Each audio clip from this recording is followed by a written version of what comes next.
ఈరోజు మా బ్రేక్ఫాస్ట్ ఇదిగోండి, ఉడికించిన బెబ్బర్లు, అలాగే వాటర్ మిలన్, ఇంకా లేత కొబ్బరి. ఇది మన చెట్టుకు వచ్చిన కొబ్బరి అండి, అంటే కొబ్బరి బొండాలు వస్తాయి కదా, వాటర్ తీసేసి నేను కట్ చేయించి కొబ్బరి తీయించుకుంటాను అనమాట.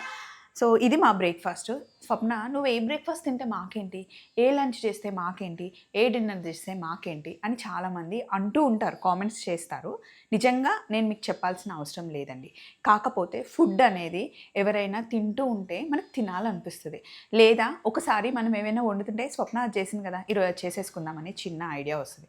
ఇదంతా మంచి హెల్తీ ఫుడ్ అండి. ఇది కాకుండా ఇంట్లో ఏదైనా చేసినప్పుడు కూడా నేను చిన్న చిన్న టిప్స్ చెప్తూ ఉంటాను.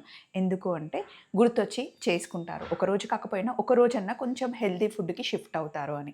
ముఖ్యంగా ఇంట్లో ఆడవాళ్ళు హెల్తీగా ఉంటేనే ఇల్లంతా హెల్తీగా, ఇల్లంతా హ్యాపీగా ఉంటుంది. ఏమంటారు? అవునా కాదా? అందుకే అప్పుడప్పుడు నేను తింటూ ఉన్నది, బ్రేక్ఫాస్ట్ చేస్తూ ఉన్నది, ఈజీగా అయిపోయేది నేను మీకు చూపిస్తూ ఉంటానన్నమాట. ఇది మీకు చూపించాలి గొప్ప అని కాదు, మీరు కూడా చేసుకుంటారు అని చెప్పి. చలో మరి, bye bye, have a nice day.